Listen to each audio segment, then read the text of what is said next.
everybody. Welcome to the first panel of the day, Revisionist Approaches to Costume and the Mask in North American Horror. We have Martin Harris presenting on Leatherface and the Nixon Mask, Political Satire in the Texas Chainsaw Massacre. Martin Harris is a writer and teacher from North Carolina. He received a PhD in English from Indiana University in 2001 and has taught on the collegiate level for 20 years. Currently, he teaches in the American Studies program at UNC Charlotte. His articles on horror films have appeared in the Journal of Popular Culture, Journal of Popular Film, and Television and Literature Film Quarterly. His books include Poker and Pop Culture, telling the story of Americans' favorite card game, and Leatherface versus Tricky Dick, the Texas Chainsaw Massacre as Political Satire, which is on sale now, if everyone wants to grab a copy. But I want to pass it over to you now, Martin, if you want to start the presentation. Hi, thanks, John. Welcome, everybody. Thanks for coming out. Thanks to Daniel and Wickham for organizing this fantastic conference, and everyone for presenting and attending. And I'm looking forward. Yesterday was terrific, and I'm looking forward to today. And it's such a great lineup of panels. And so I'm very excited to be kicking it off for us today. I'm talking about the political significance of masks today. And when I say that phrase, I'm obviously thinking about in our pandemic world, how it's taken on this particular significance, the political significance of masks. But that's not really what I'm talking about today. What I'm going to present to you is a discussion that appears in this brand new book that I have written called Leatherface versus Tricky Dick, the Texas Chainsaw Massacre as Political Satire. This book is one that I actually had been working on for the last couple of years, and it came out of a course that I teach at UNC Charlotte called, it's actually not about Texas Chainsaw Massacre at all, it's a Richard Nixon course, and it's called Tricky Dick, Richard Nixon, Poker and Politics. But a long-time interest in both slashers and Texas Chainsaw Massacre, and then also Richard Nixon, inspired this book. And you can see my cover there we came up with for the book, and it highlights masks in a way. You see Leatherface there with his chainsaw in the Oval Office wearing a Nixon mask. And I'll tell you that this cover has made it a little bit difficult for me to give this book away to family and friends, certain family and friends, because of this cover. But in any case, we were pretty happy with how that cover came out. The book actually just came out this week. The official publication date was August 9th, which was the anniversary of Richard Nixon resigning from the presidency in 1974. And that was, of course, about 2 months before Texas Chainsaw Massacre premiered in October 1974. I'm sharing part of a section from the book called Leatherface and the Nixon Mask. It's probably the longest section in the book, actually. And I thought this would be good to share here, since masks have such prominence and significance in slashers and inspire lots of different readings and interpretations of the characters who wear them, usually the killers in these films. And we heard a lot about that yesterday, actually, in some of the panels. As you know, a lot of these readings focus on psychological significances of the masks in these films, and that's obviously a rich area to investigate with regard to Leatherface, and I'll be talking about that a little bit. I'm primarily curious to talk about how Leatherface's mask, or masks, I should say, multiple masks, because he wears more than one of them in the film, and I'll be talking about that as well, how Leatherface's masks might have political significance. And particularly, I want to explore how Leatherface's masks might relate to the famous Richard Nixon mask, which itself was a commentary on the figurative mask that Richard Nixon wore, or his critics said that Richard Nixon wore, and I'll explain that as well. I want to set all that up a little bit by explaining the book some, and just give you an idea of sort of where this fits in. There are a lot of great coincidences between the Texas Chainsaw Massacre and the Watergate scandal. And perhaps the most important one for me, or the one that probably inspired this book really, is the fact that the film was conceived, written, shot, edited, and produced exactly as the Watergate scandal played out. And I'm talking about the end of 1972 through the late summer 1974. At the start of the book, I talk about that timeline a little bit, and also about other parallels between Watergate and Chainsaw. And one point that I make in the introduction is how both the Watergate scandal and the Texas Chainsaw Massacre can be said to take the form of a nightmare. And I mean a couple of things by that. One of them is that from a narrative standpoint, both the movie and the scandal tell stories that they're revealed in pieces and have twists and turns and surprises and revelations that structurally seem like nightmares or resemble nightmares. And so I'm talking about a narrative standpoint. And then I'm also talking about the effects that both the movie produced and the scandal produced, how people experienced both of these things and were affected by them in the way that a nightmare affects us. They had similar effects: to disorient, to frighten, to unsettle. Both the film and the scandal did this. And in that introduction, I share what some political commentators were saying about Watergate at the time. And one in particular is this fellow, Irving Kristol. And I have a screenshot there. He was a conservative who had been a Nixon supporter, actually. And he was completely freaked out by Watergate. In May '73, he wrote this op-ed for the Wall Street Journal. And in fact, this appeared just as the Senate Watergate committee hearings were about to begin, actually on the day that they began. He wrote this editorial called The Nightmare of Watergate. And what bothered Kristol the most was the fact that it was so bewildering, the whole scandal, everything that was known at that time. Things were starting to be revealed. And so all of these details were really disturbing him. And he describes this in the editorial, and he essentially says that it feels like the administration has been taken over with a kind of madness, that Nixon and his cohorts, and he found all of that genuinely frightening. And one quote from the article, he says, "An irrational government is the citizen's ultimate nightmare." And so he describes the whole thing as a nightmare. And so I talk about that and how people were experiencing Watergate at the time. And then I also talk about how Tobe Hooper, the director of Texas Chainsaw, and Kim Henkel, the person who wrote the screenplay with Hooper, and others decided to make this film that would be constructed and experienced like a nightmare. And I show you the opening crawl there, which I'm sure you're familiar with, where they identify what you were about to watch as a nightmare at the very beginning of the film. I share some other quotes from Hooper, and he has some great lines about the narrative and the structural puzzle pieces of the film, as he puts it. And he would talk about the narrative and how they put it together, and quote, "the way it folds back on itself, and no matter where you are going, it's the wrong place." And Henkel also would talk about this and how they ordered the different parts of the film. And he has this great phrase, this memorable phrase describing the screenplay as they were writing it, and how they used nightmare syntax.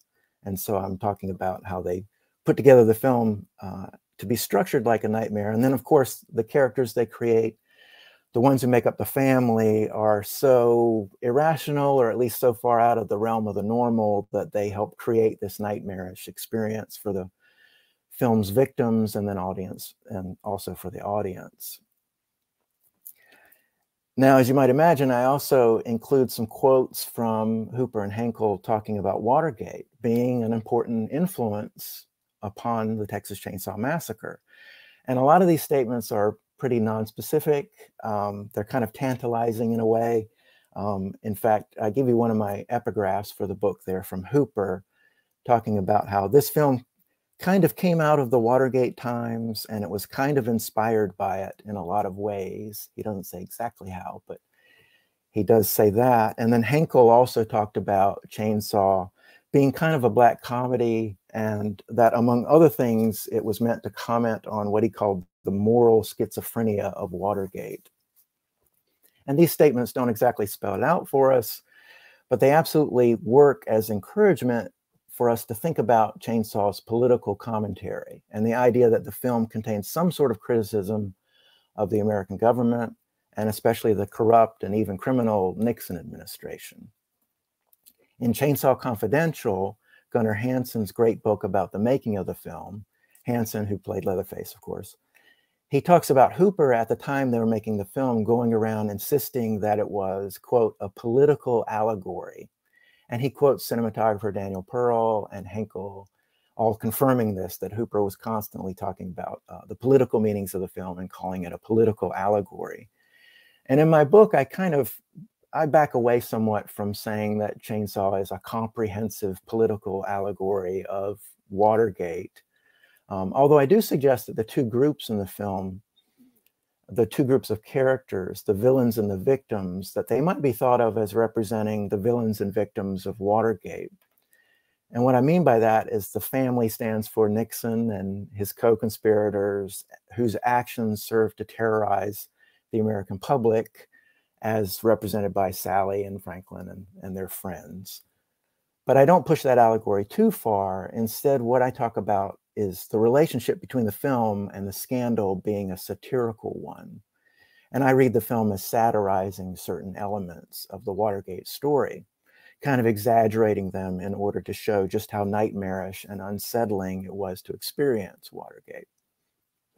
And there are a lot of details in the film that uncannily reference the scandal. And in fact, they start with the very first words spoken in the film, the radio news report we hear playing as we look at that shot of an unearthed corpse wired on a gravestone with another head in its lap. And I'm showing you the screenshots there with the captions. And these are the very first words spoken in the film. We hear a radio announcer and he's saying, "It is believed that the indictment is one of a series to be handed down as the result of a special grand jury investigation." And then he moves on to the next story. So he doesn't say who is being indicted or what the grand jury is investigating. But for an audience watching this film in late 1974, words like indictment and grand jury pretty obviously bring one investigation to mind. And to me, this is the filmmakers signaling that they want us to think about Watergate, at least have it somewhere in our minds when we watch the film that follows. And so my book kind of does that. It keeps the scandal in the foreground and other political issues of the day right up front as I go through the Texas Chainsaw Massacre, actually minute by minute, and consider how other details in this horror story relate to the ongoing political horror that contextualize the making of the film. Okay, so let's talk about Leatherface's masks and how they could relate to Richard Nixon or Watergate or politics, 1972, 1973, 1974. I pick up this topic when I talk about the dinner scene kind of later in the book.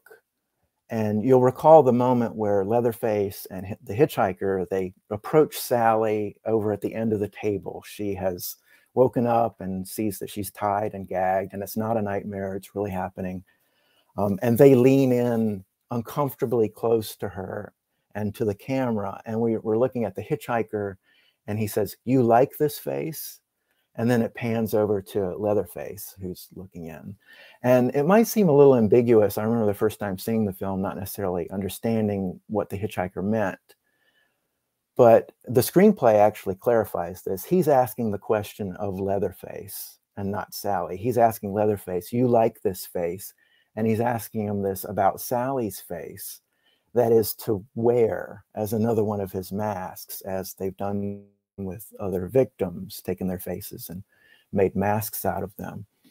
And Leatherface, he wears, many of you probably know this, he wears 3 masks in the film. And the screenplay sorts all of this out. In Hanson's book, he offers a detailed explanation of these masks. And as you can see, I've given you them here at the top, across the top, the 3 masks. And that's a behind the scenes shot actually at the bottom showing all 3 of them.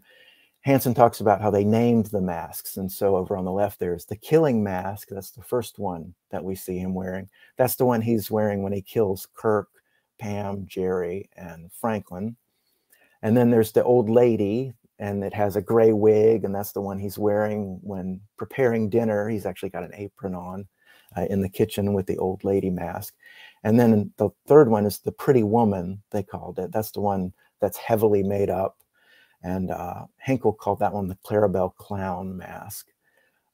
Hanson describes how the masks are theatrical for Leatherface, insofar as each one enables him to engage in a kind of performance of various roles. That said, Hanson says, behind the mask he is, in essence, unknown and unknowable. Hooper said something similar about Leatherface. When you can't see his face, your imagination goes wild, he said. When you can't see, you fill in the blanks with something that's far more interesting than what can actually be shown.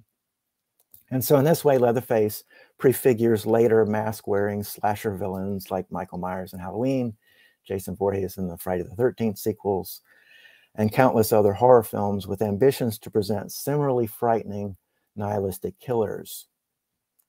Of course, Leatherface differs from many of these latter characters insofar as each of his masks supplies him a temporary identity corresponding to recognizable familial roles. Thus, while Leatherface shares with the other killers a similar absence of self, his identification with his mask is unique in its totality. Even the name used by family members to address him is not a name at all, but rather a label that describes his mask.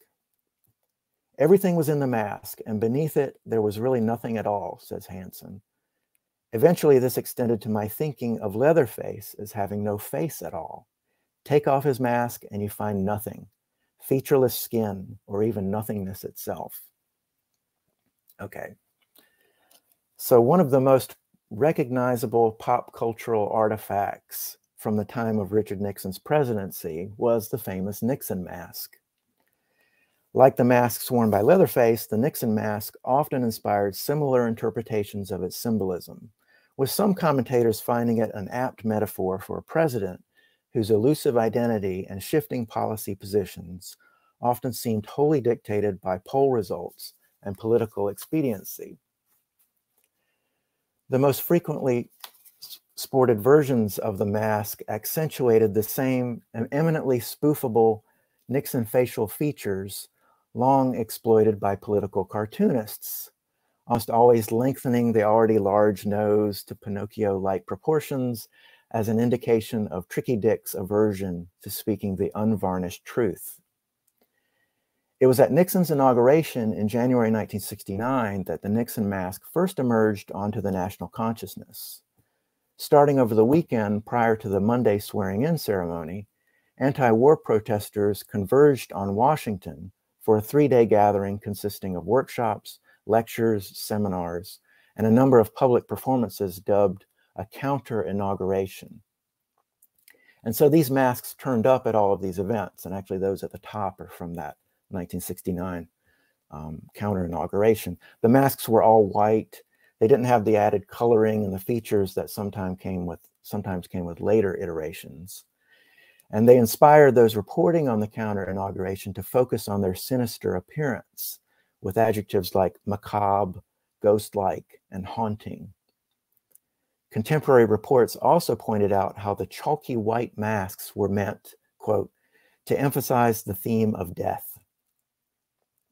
When introducing the scene for his 1970 book, Nixon Agonistes, Gary Wills started out fixating on the masks, and likewise notes their sickly look.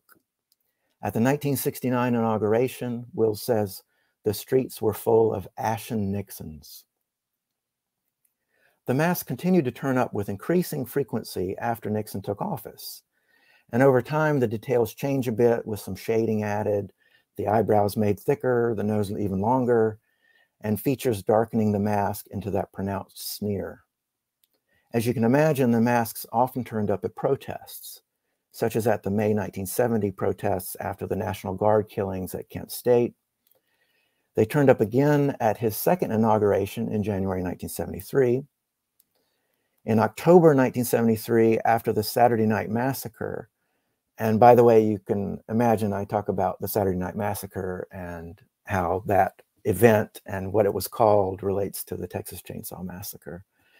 There were protests, and there's a famous AP photo, I'm not showing it here, of a protester wearing a Nixon mask, and he's got on a striped prison outfit, and cars are going by, and he's holding up a sign, "Honk for impeachment." That was printed in a lot of newspapers. Time magazine reported that at a Halloween party in New York in 1973, a child wearing a Nixon mask won first prize for most frightening costume. There were also Nixon masks worn by those waiting outside the Supreme Court building in late July 1974 to hear the unanimous ruling against Nixon requiring him to hand over the subpoena tapes that would ultimately force him from office. And there were many masks in those crowds around the White House during the last week before Nixon announced his resignation on Thursday, August the 8th, and officially stepped down on Friday the 9th. After that, the masks became a top-selling item nationwide. They were sold in a variety of styles in vinyl, rubber, and plastic. From the time of Gerald Ford's pardon of Nixon in early September to the end of October, the Dave Miller costume shop in downtown Milwaukee sold thousands of Nixon masks before running out of stock, a phenomenon experienced by other retailers throughout the country. Some of the masks were purchased as collector's items, although many youngsters wore them that Halloween, a few of whom carried bags on which was written, "Dirty Tricks or Treat." I'll show you the picture of one of those. In other words, at the very moment a horror film depicting a killer wearing a human face as a mask was starting to be shown in the nation's theaters, the most popular Halloween mask in the country was one portraying the villainous ex-president. And from there, in the book, I share later uses of the Nixon mask, and I talk about how it evolves into this kind of pop culture cliche in movies and TV shows and elsewhere. And it provides kind of a quick, funny way to identify a character as a villain. It has the effect, those later uses, of making light of Nixon and Watergate, and kind of transforms the frightening, dangerous Nixon into this primarily comic figure that America can finally laugh at. But back then, and during the time Chainsaw was being made, the mask meant something more obviously critical of Nixon. Returning to Gary Wills's discussion of the mask's debut at the 1969 inauguration, Wills provides an early, insightful attempt to explain their symbolic significance. Kids in town to cause trouble wore crinkly white masks with that undeniable nose, he writes. But Nixon's car sped past their jeering ranks, and, up on the reviewing stand, his face bunched in its instant-toothed smile, so circumspect, so vulnerable. He had this in common with the kids. He wears a Nixon mask.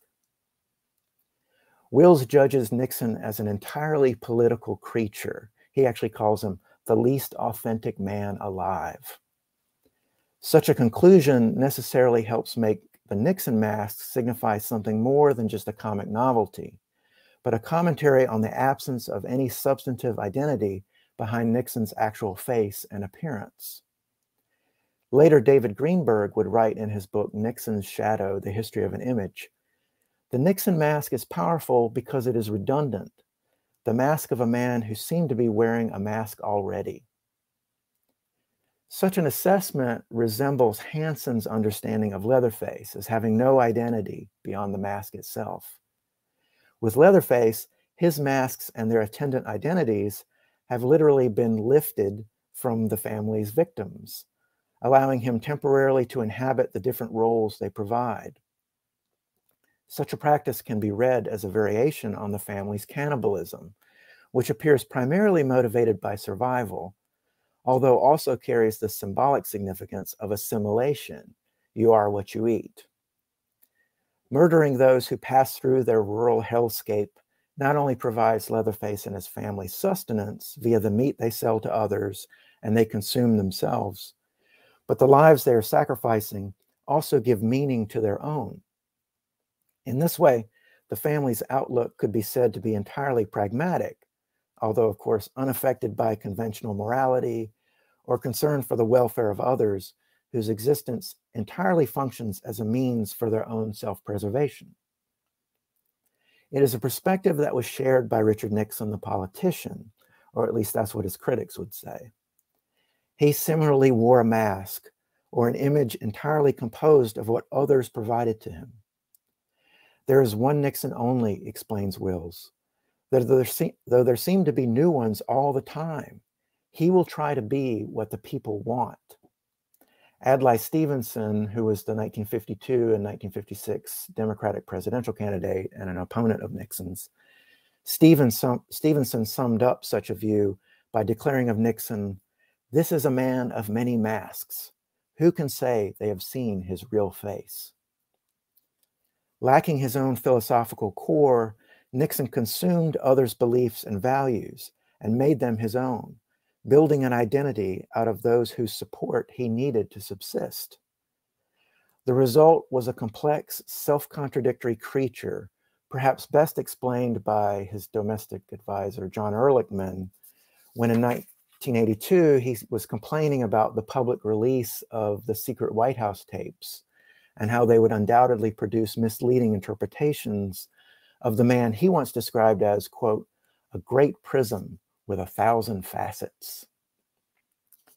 And so that's one reason why I think it's possible to talk about this killer in a mask at the center of the Texas Chainsaw Massacre, a film inspired by Watergate, as perhaps a kind of exaggerated, outrageous version of Nixon, or at least a means to criticize in a satirical way the president and his corrupt and criminal administration. Nixon was multifaceted. Leatherface is multi-faced. A human face mask serves as a rich and suitable symbol for both. Thanks.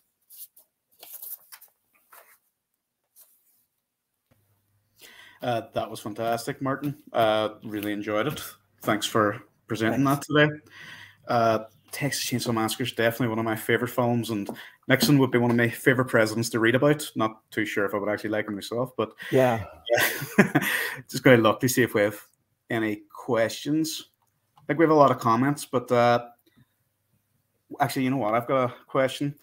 Since we're at a slasher conference, now I have to ask something about sequels. Do you think there could be a comparable study to what you've done for, like, say, Texas Chainsaw Massacre 2 that was released under the Reagan era, or the remake that was released in 2003, just as the war of Iraq was beginning? Do you think there could be a comparable study between Nixon and the masks of these other presidents?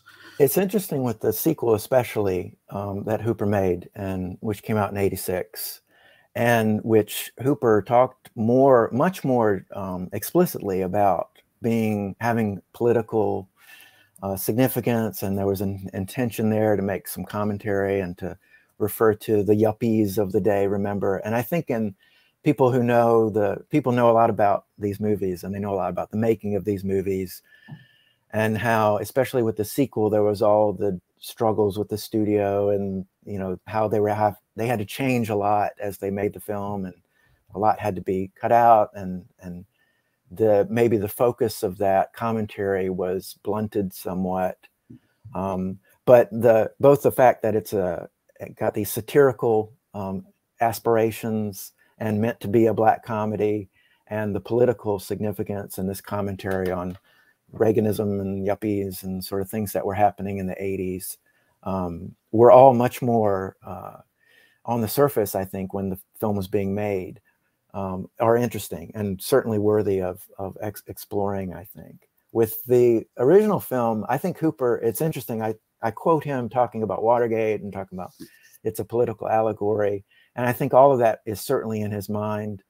I think also some of that maybe came from how people responded to the film afterwards. And I think he encouraged, people know this, when he talked about the film afterwards, he encouraged all of these different highlighting of subtexts for the film, not just political, but other ones. And so, but yes, I think with the sequels, it would be very interesting to look at the different eras and how much or how little they are focused on political commentary as well.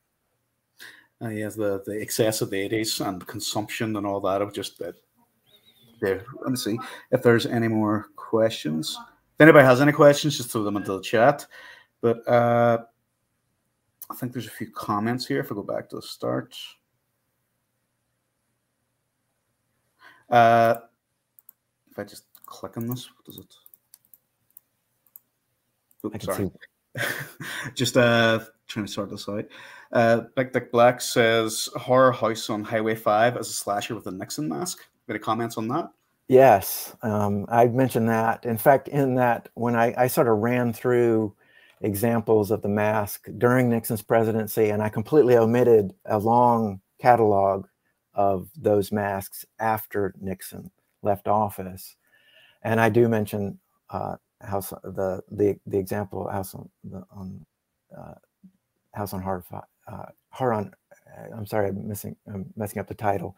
From that film, which I think is the only one. It's the only one I encountered of a actual slasher villain wearing a Nixon mask, but he's there and with the mask and all bloodied up. That's a very strange film if you've ever seen it. It's a low budgeted, kind of campy, very deliberately campy film with a lot of strange references in it. And the Nixon commentary isn't necessarily coherent all the way through, but it's an obvious use of that mask to signify a character as a villain. Like, it's a very quick shorthand way to do it, and it fits. You know, we see the mask and we know immediately that the character is a villain. So that is definitely an interesting example of it. That's even more interesting when we realize stuff like Nixon was so quick to refer to himself as not being a crook, but he was the one to bring that into the conversation in the first place.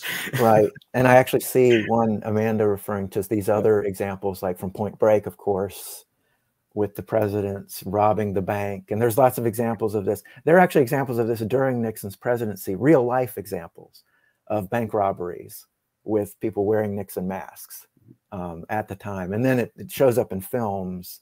And I think the earliest one actually happened before Watergate, of robbers or villains wearing Nixon masks. But Point Break, the famous one where there are different presidents, and the Nixon one, they're on their way out, and he says, "I'm not a crook," as they're robbing the bank. But there's that fun irony there. There's another comment there about Bob Dylan, who opened a concert wearing a Nixon mask in 1975, and I think you discussed that in the book, don't you? Or that's right. That's, I guess, kind of an early reference, and he's singing "When I Paint My Masterpiece," which is an interesting song about an artist kind of looking back, and it kind of has to do with things not being completed. And so it's interesting to wear Nixon's mask after Nixon has just resigned and not been able to complete his second term as president. But yes, that's another early famous example of the mask showing up. There's a question here from Victoria. I'm curious how Martin feels about the tie between the fictional boogeyman mask of Leatherface, based on a real person, and the real person's mask becoming a cultural boogeyman with Nixon. Yeah, I mean, I think there's something uncanny about that. And like I say, the idea of a you know, at Halloween, kids wearing masks, not all the masks are of human faces like this, but in 73 and 74, kids going out on Halloween and wearing a human face mask that's the president or the ex-president by 1974. And something uncanny about that and this film, and the idea of the film, which is, you know, quite imaginative and horrific, of the real human faces being worn by a killer who himself doesn't really have an identity other than this the mask. The mask supplies the identities. And so there's something, I think, kind of brilliant about that as we match those two sort of elements of the, you know, the pop cultural space of the time. And I talk about, you know, I kind of, in the book, I get into it a little bit more, but this issue of intention and how much is Hooper really like commenting directly on what's happening with Nixon and Watergate. And I think in some instances, maybe he's sort of very specifically thinking about those things. In other instances, it's something that kind of happens or results from the type of story that he's trying to tell and how it matches with the political landscape of the time. And there's another quote from him where he talks about the zeitgeist blew through as I wrote this script, you know, and that all these different elements of the culture kind of came together and were there, and he's not denying any of them. But yes, all of that's very interesting. Well, I know in the book that you stick quite strictly to Watergate. No, it's the main political theme of the film. But what about things like the gas crisis or the rise of automation, all that kind of stuff? Do you have any comments on that? Is there any importance to the film, any political importance to the film? Yes, actually. And in the book, I kind of allow myself those detours pretty often. What I did with the book is I took this choice of, instead of sort of setting it up as, you know, chapters based on themes, I did a minute by minute going through the book. So there's like time stamps, and I'm looking at different parts of the film. And so that let me kind of step away from Watergate and talk about, for instance, the gas shortage. And of course, the scene, it's a big plot element. And this is something that Hooper also made a big deal out of when asked about afterwards. It's a big plot element of the film where they're short on gas and they visit the old man's gas station, and the tanks hadn't arrived. And I talk about all of that and the embargo that came, the shortages that led up to the embargo, which actually comes a little bit after August 1973, which is when the film is set. And all of that is being, presented as, in that case, it's sort of a cause for all of the problems that result with the kids, with the family, or with the youths, I should say, Sally and Franklin and their friends. That if it were not for that, they would not end up, their fates would be different. And so the nation's dysfunction kind of creates this, the problems that end up harming the characters with whom we're supposed to identify, the victims in the film. And so, yes, definitely talk about the gas shortage. And then, other sort of issues with the economy and inflation. And there are other sort of political issues of the day. I even talk about vegetarianism and the rise of that, and actually meat production. I give some I went in and sort of looked at the numbers and how Americans were eating more meat than ever during these years leading up through 74, 75, that we're eating so many pounds per day, per year. And as not coincidentally, vegetarianism rises during this time. And so you get new books, and it becomes part of the cultural landscape and the mainstream. And so the film also comments on that. There's at the beginning, all of the discussion of the slaughterhouse and the kids riding by the slaughterhouse and commenting on it. And we can't help but sort of think of them being led to a similar slaughter in the film. And so in any case, yes, other political issues come up. Well, there's another really important mask in the film. It's not presented as a mask within the text, but behind the scenes, it very much is a mask. Grandfather sitting in the chair. Any comments on the political nature of that, or? Yeah, I could talk about him. It's interesting. Obviously, that doesn't come up till the very end of the book, and as Grandpa only appears there. And I talk about that character. And one point that I make about that character is how, of all the characters, it's probably the most symbolic seeming, or the least realistic seeming.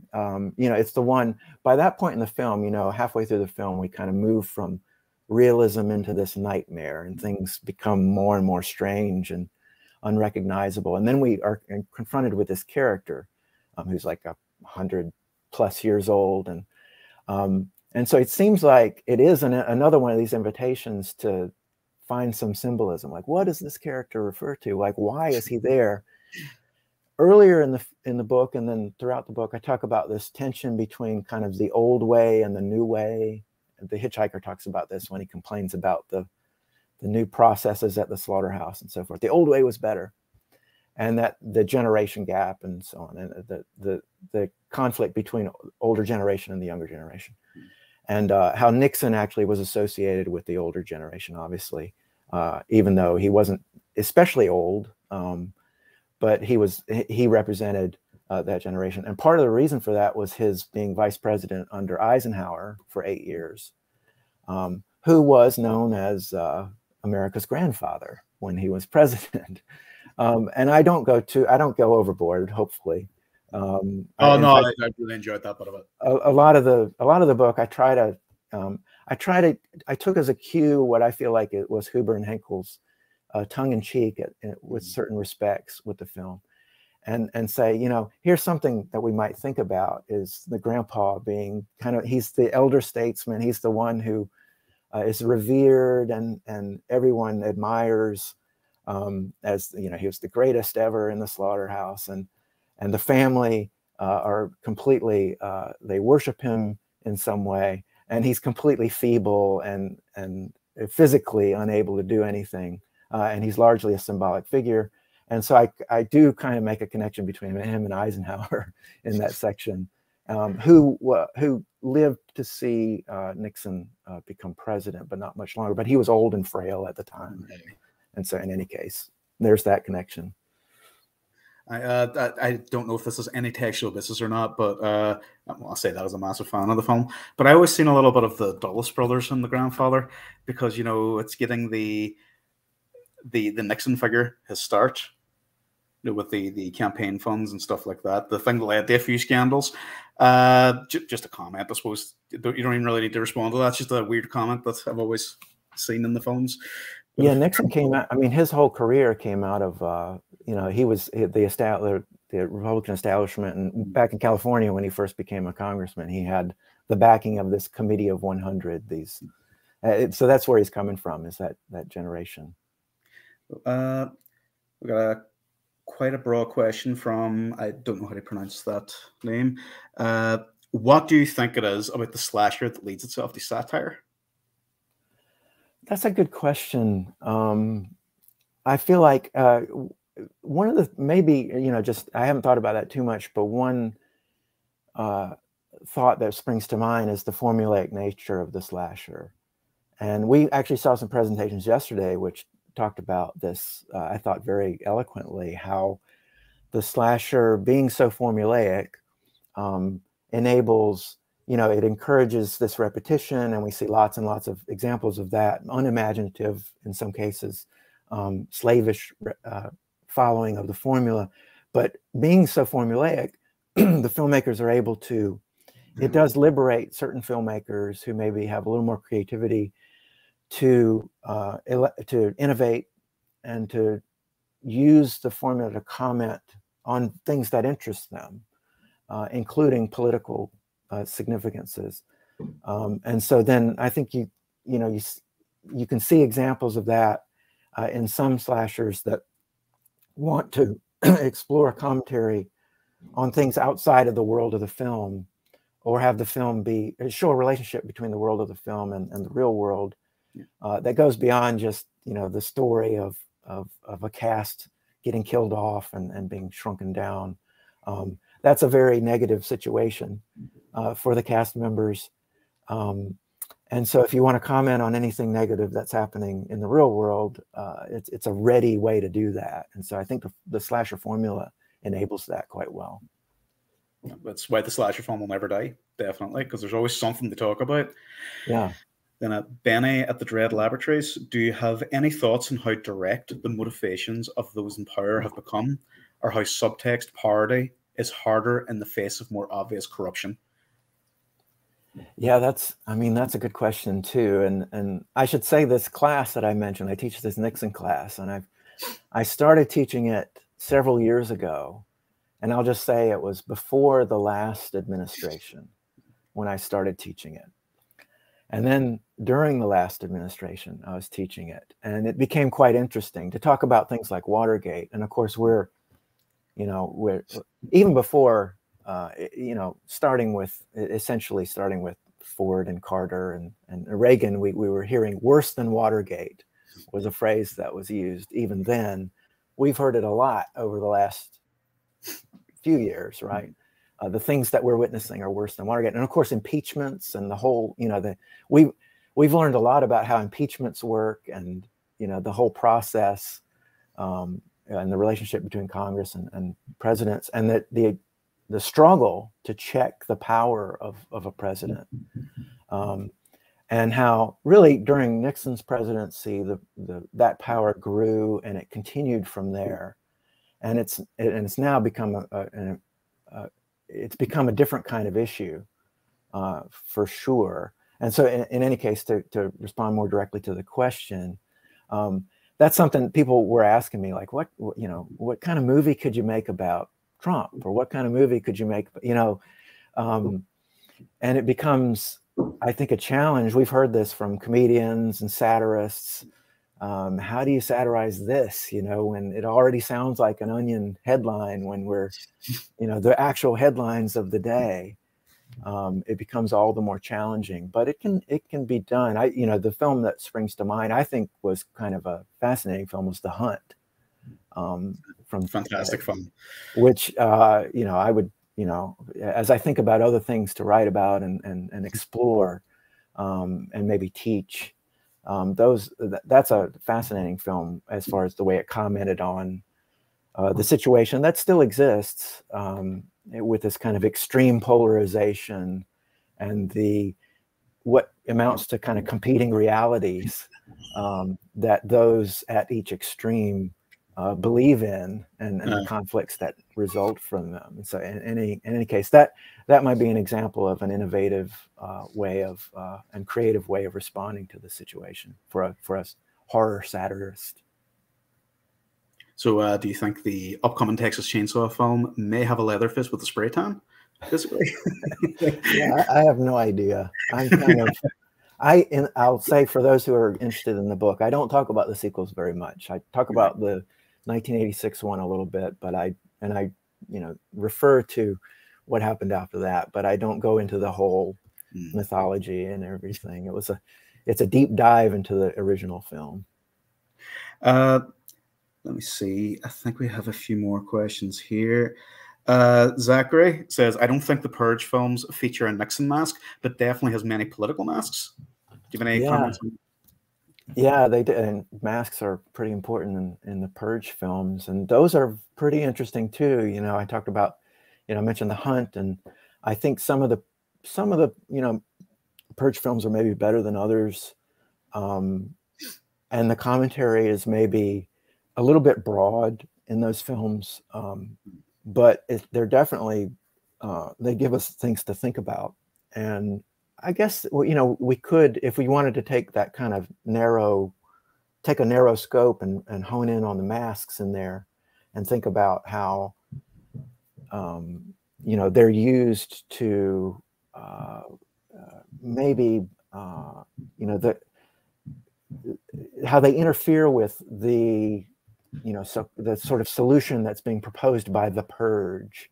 How the masks kind of get in there and kind of interrupt it or confuse it or complicate it, because you have in those films, in the world of those films, you have this sort of idea of a purge, this completely bonkers idea of a purge, cleansing the country and producing a better country somehow. But the masks, the people who are committing the horrible crimes and murders wear masks, and thus that aren't really having to, maybe it has something to do with the brief respite that they're given where they're able to break the law and be something that they're not. But yeah, that's obviously that would be an interesting area to explore. I always thought the masks myself and the Purge were very much from this would look cool aesthetically. Sure. Whereas Leatherface, like, this is objection personified. Yeah, I think, you can probably get carried away talking about masks in some slashers and horror films, and read more into them than is really there, but they're very suggestive nonetheless. I mean, it's hard to resist. Another one from Big Dick Black. It would be interesting if someone did a comparison between slashers involving the meat industry, such as Slaughterhouse, Motel Hell, and Texas Chainsaw. So do you think there's a comparative politics there? Yeah, there could be. That's something that, like I said, it was very fun writing the book, because I got to explore these, my interest in Nixon. Like you, I find him fascinating, and it kind of became an obsession, and then it became this class that I started teaching. And Texas Chainsaw, of course. I'm a child of the 70s and teen of the 80s, and I was destined to be interested in these movies and Texas Chainsaw. But I got to explore and kind of educate myself about other things, such as meat production in the early 1970s and debates about the ethics of meat consumption and these things. And it's kind of curious to, again, maybe as we were talking about with the masks, in some ways it's just sort of another scary, horrific thing to put into a film, the idea of cannibalism, or to bring in slaughterhouses and things like that. but you also, there's a possibility of political commentary happening when that happens in these films. And so, yeah, there could be a line drawn through some of these films, which could be really interesting. Let's see. Does anybody else have any final questions? Because I think we are reaching pretty much close enough to the end. I'll just scroll through one last time, see if there's anything I missed. But feel free to put any last minute questions on. I see someone saying, a sequel book for Martin, TCM2 and Reagan. Please write it. I'm probably not going to write that. I don't think I'm going to write that. But, you know, like we were saying before, I think it's definitely, you know, there's something there. There's a moment in that film, those who know the sequel very well, where the scene where they're down in the tunnels and there's that painting on the wall of Daniel Boone, and Dennis Hopper's character crushes through it and the blood and guts come out. Remember this? And the face of that apparently was supposed to be Ronald Reagan.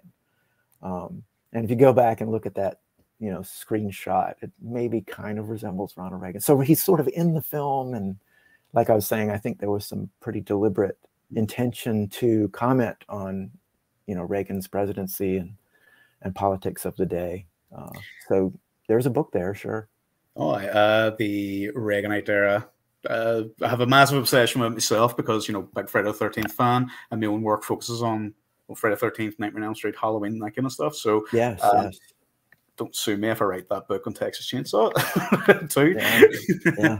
Feel free. That's open to anyone who wants to write a sequel.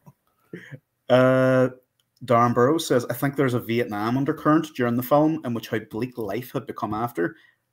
Oh, and during, I suppose, as well. Yes, that's certainly present in the film. And you know, as you know, I talk about the family and Leatherface, you know, representing Nixon and the administration and being kind of an exaggerated, grotesque version of Nixon and his administration. And in some respects, that's obviously, like, the satire is definitely, you know, part of what's going on there is the exaggeration and the outrageous idea of, oh, they're killers. You know, this is, how can we imagine it?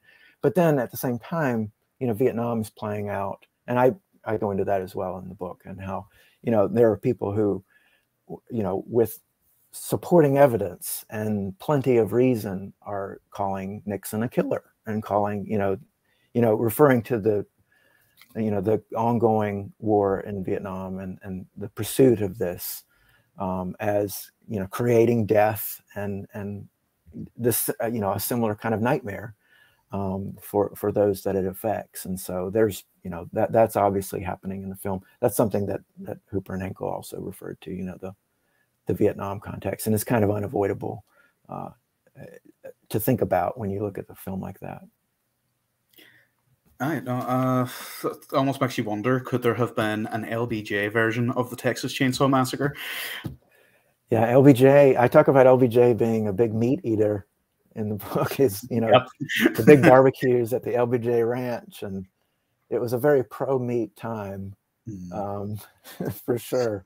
And I'm a fan of, in the book, I talk a lot about other satire, Nixon-focused and Watergate-focused satire, and I'm a big fan of, like, comedy albums and other movies and, you know, TV shows and things that poked fun at National Lampoon and these satirists who poked fun at Nixon.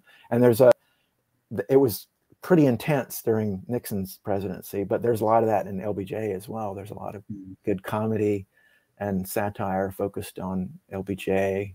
And I haven't thought about it, but I'm sure we can look at some horror films made from 63 to 68 and think about maybe what they have to say about LBJ. Oh, well, 68 is a very important year for horror. You know, we've got Rosemary's Baby, Night of the Living Dead. Yes. Might be hard to call Night of the Living Dead a meat movie, but there's an argument. Maybe there's a few very suggestive scenes. Yes.